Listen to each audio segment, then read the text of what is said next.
La formation à distance de la Commission scolaire de la Riveraine présente le théorème de Pythagore.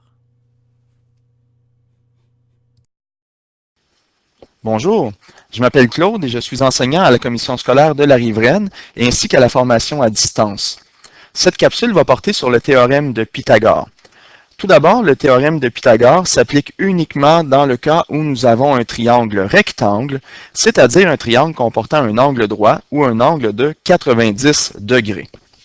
Ensuite, nommons le triangle. Alors, pour nommer le triangle, on nomme les trois sommets en utilisant des lettres majuscules et on va identifier les côtés du triangle en utilisant les lettres minuscules qui correspondent au sommet opposé. Par exemple, le sommet A qui est ici, eh bien, on va lui faire correspondre le côté opposé qu'on va nommer petit a. Même chose avec le sommet B. Eh bien, le sommet B, on lui fait correspondre le côté opposé qu'on va nommer petit b. Et finalement, le sommet C, on lui fait correspondre le côté opposé qu'on va nommer petit c. Dans un triangle rectangle, il est très important de connaître le nom du côté opposé à l'angle droit. Et le côté opposé à l'angle droit s'appelle l'hypoténuse. Alors, l'hypoténuse est toujours le plus long des trois côtés dans un triangle rectangle. C'est toujours le côté qui est opposé à notre angle droit, à notre angle de 90 degrés. Maintenant, comment s'énonce le théorème de Pythagore? Eh bien, le théorème de Pythagore se lit comme suit. A carré plus B carré égale C carré.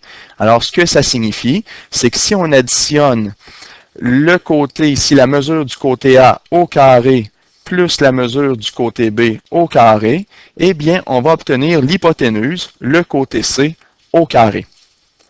Maintenant, voyons un premier exemple de l'utilisation du théorème de Pythagore. Dans l'exemple 1, on veut déterminer la mesure de l'hypoténuse, donc déterminer la mesure du côté C. Dans le triangle qui nous est présenté, on nous donne la mesure du côté A, qui est de 6 cm, ainsi que la mesure du côté B, qui est de 8 cm. Et ce qui nous manque ici, eh bien, c'est le côté C. C'est ce qu'on cherche. Comment utiliser le théorème de Pythagore?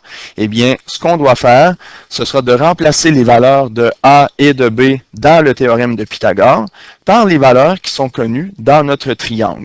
Alors, qu'est-ce que ça donne? Eh bien, ça nous donne 6 au carré plus 8 au carré égale C carré, notre hypoténuse, dont on ne connaît pas encore la valeur et qu'on cherche.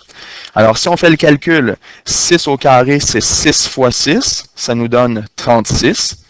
8 au carré, c'est 8 fois 8, ça nous donne 64. Et donc 36 plus 64 égale C carré. Si on fait l'addition de 36 plus 64, on obtient 100. Alors 100 égale C au carré. Maintenant, comment est-ce qu'on fait pour déterminer la valeur de C? Eh bien, on doit passer par l'opération racine carrée. On fait la racine carrée des deux côtés. Alors, on fait racine carrée de 100. On peut le faire à la calculatrice et on obtient 10. Et racine carrée de C carré, évidemment, ça nous donne C. Alors, la valeur de notre hypoténuse, dans ce cas-ci, c'est de 10 cm, puisque nos mesures étaient données en centimètres. Alors, la réponse, 10 cm pour la mesure de notre côté C. Voici un deuxième exemple de l'utilisation du théorème de Pythagore. Dans ce deuxième exemple, ce que l'on cherche, c'est un des côtés formant l'angle droit et l'hypoténuse est connue. Alors, on connaît l'hypoténuse, mais on veut chercher le côté manquant, le côté D, dans ce cas-ci. Alors, c'est la première particularité de cet exemple, l'hypoténuse est connue. La deuxième particularité, c'est que les sommets sont nommés D, E, F et ils ne sont pas nommés A, B, C. C'est pas grave, le plus important, c'est lorsqu'on va faire l'utilisation de notre théorème de Pythagore, il est extrêmement important que le côté opposé à l'angle droit corresponde à notre hypoténuse. Donc, la valeur de notre C vaut ici 30 cm, puisque l'hypoténuse vaut toujours la lettre C dans notre théorème de Pythagore. On peut ensuite remplacer le 20, on pourrait le mettre avec la valeur, avec le côté A, on pourrait le mettre avec le côté B, ça n'a pas d'importance.